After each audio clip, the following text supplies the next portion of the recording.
गुरुवार व्रत कथा। देवगुरु बृहस्पति को बुद्धि और शिक्षा का कारक माना जाता है। गुरुवार को बृहस्पति देव की पूजा करने से धन, विद्या, मान सम्मान, प्रतिष्ठा और कई अन्य मनोवांछित फल की प्राप्ति होती है। धार्मिक ग्रंथों के अनुसार गुरुवार को भगवान बृहस्पति की पूजा का विधान है। गुरुवार के दिन व्रत और कथा सुनने से घर परिवार में सुख समृद्धि बनी रहती है। आइए जानते हैं गुरुवार व्रत कथा के बारे में। गुरुवार व्रत कथा। कथा के अनुसार प्राचीन काल की बात है। किसी राज्य में एक बड़ा ही प्रतापी और दानी राजा राज्य करता था। वह हर गुरुवार को व्रत रखकर दीन दुखियों की मदद करके पुण्य प्राप्त करता था। परंतु ये बात उनकी रानी को अच्छी नहीं लगती थी। वह न तो व्रत करती थी और न ही दान पुण्य में विश्वास रखती थी। इतना ही नहीं, वह राजा को भी ऐसा करने से मना करती थी। एक समय की बात है, राजा शिकार खेलने के लिए वन गए। घर पर रानी और दासी थी। उसी समय गुरु बृहस्पति देव साधु का रूप धारण कर राजा के दरवाजे पर भिक्षा मांगने आए। साधु ने जब रानी से भिक्षा मांगी तो कहने लगी, हे साधु महाराज, मैं इस दान्य और पुण्य से तंग आ गई हूँ। आप कोई ऐसा उपाय बताओ जिससे कि सारा धन नष्ट हो जाए और मैं आराम से रह सकूँ। इतना सुनकर बृहस्पति देव ने कहा, हे देवी, तुम बड़ी विचित्र हो। संतान और धन से कोई दुखी होता है? अगर अधिक धन है तो उसे शुभ कार्यों में लगाओ। कुंवारी कन्याओं का विवाह करवाओ। विद्यालय और बगीचे का निर्माण कराओ, जिससे तुम्हारे दोनों लोग सुधरे। परंतु साधु की इन बातों से रानी को खुशी नहीं हुई। उन्होंने कहा कि मुझे ऐसे धन की आवश्यकता नहीं है जिससे मैं दान दूं, जिसे संभालने में मेरा सारा समय नष्ट हो जाए। तब साधु ने कहा, अगर तुम्हारी ऐसी ही इच्छा है तो मैं जैसा तुम्हें बताता हूँ तुम वैसा ही करना। गुरुवार के दिन तुम घर को गोबर से लिपना, अपने बालों को पीली मिट्टी से धोना, राजा से हजामत बनाने को कहना, भोजन में मांस मदिरा का प्रयोग करना, कपड़े धोबी के यहाँ धुलने देना। इस प्रकार 7 बृहस्पतिवार करने से तुम्हारा समस्त धन नष्ट हो जाएगा। इतना कहकर साधु के रूप में बृहस्पति देव अंतर ध्यान हो गए। साधु के अनुसार कई बातों को पूरा करते हुए रानी को केवल 3 बृहस्पतिवार ही बीते थे कि उनकी समस्त धन संपत्ति नष्ट हो गई। भोजन के लिए राजा का परिवार तरसने लगा। जब एक दिन राजा ने रानी से बोला कि हे महारानी, तुम यहीं रहो, मैं दूसरे देश को जाता हूँ, क्योंकि यहाँ पर सभी लोग मुझे जानते हैं, इसलिए मैं कोई छोटा कार्य नहीं कर सकता। ऐसा कहकर राजा दूसरे देश चला गया। वह वहाँ जंगल से लकड़ी काट कर लाता और शहर में बेच देता। इस तरह वह अपना जीवन व्यतीत करने लगा। इधर राजा के परदेश जाते ही रानी और दासी दुखी रहने लगी।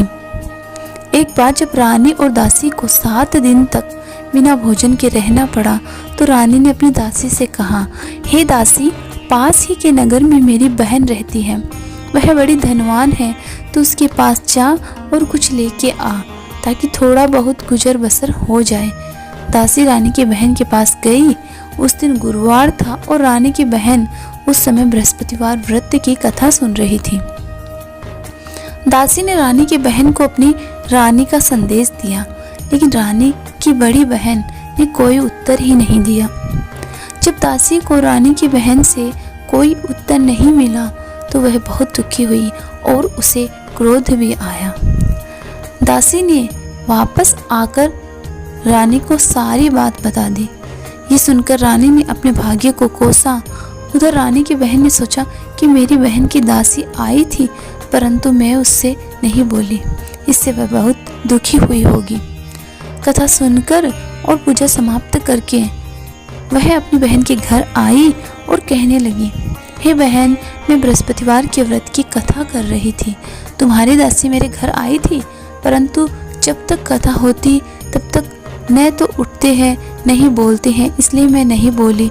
बताओ दासी क्यों आई थी? रानी बोली, बहन तुमसे क्या छुपाऊं, हमारे घर में खाने तक को अनाज नहीं है। ऐसा कहते कहते रानी की आंखें भर आई। उसने दासी समेत पिछले 7 दिनों से भूखी रहने की पूरी बात अपनी बहन को बता दी। रानी की बहन बोली, देखो बहन, भगवान बृहस्पति देव की मनोकामना को पूर्ण करते हैं। देखो शायद तुम्हारे घर में अनाज रखा हो। पहले तो रानी को विश्वास नहीं हुआ, पर बहन के आग्रह करने पर उसने अपनी दासी को अंदर भेजा और उसमें सचमुच अनाज से भरा एक घड़ा मिल गया। ये देखकर दासी को बड़ी हैरानी हुई। दासी कहने लगी, रानी जब हमको भोजन नहीं मिलता तो हम व्रत ही तो करते हैं, इसलिए क्यों न इनसे व्रत और कथा की विधि पूछ ली जाए ताकि हम भी व्रत कर सकें। तब रानी ने अपनी बहन से बृहस्पतिवार व्रत के बारे में पूछा। उसकी बहन ने बताया, बृहस्पतिवार के व्रत में चने की दाल और मुनक्का केले की जड़ में अर्पित करें और घी का दीपक जलाएं, व्रत कथा सुने और पीला भोजन ही करें। इससे बृहस्पति देव भगवान विष्णु प्रसन्न होते हैं। व्रत और पूजा की विधि बताकर रानी की बहन अपने घर को लौट गई। 7 दिन के बाद जब गुरुवार आया तो रानी और दासी के व्रत रखा गया। वह घुड़साल में जाकर चना और गुड़ लेकर आई। फिर उसे केले की जड़ और विष्णु भगवान की पूजा की। अब पीला भोजन की चिंता को लेकर दोनों बहुत दुखी हुई, किंतु उन्होंने व्रत रखा था, इसलिए बृहस्पति देव उनसे प्रसन्न थे। वह एक साधारण व्यक्ति का रूप धारण कर 2 थालों में पीला भोजन दासी को दे गए। भोजन पाकर दासी प्रसन्न हुई और फिर रानी के साथ मिलकर भोजन ग्रहण किया। उसके बाद वह सभी गुरुवार को व्रत और पूजा करने लगी।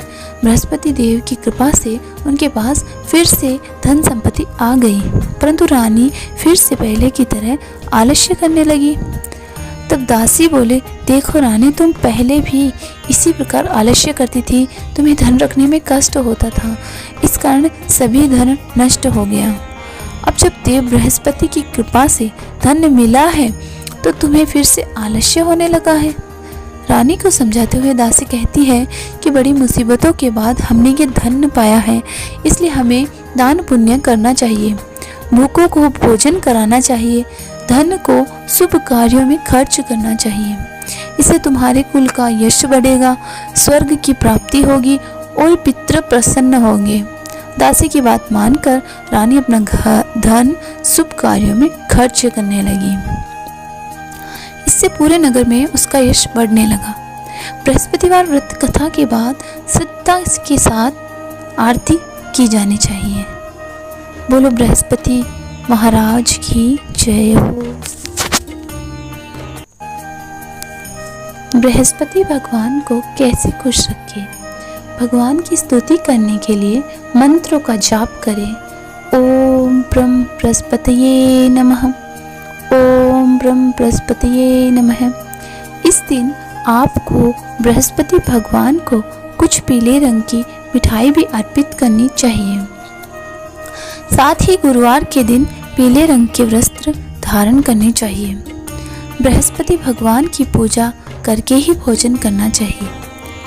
अपना सिर धोने से या नमक युक्त भोजन खाने से परहेज करना चाहिए।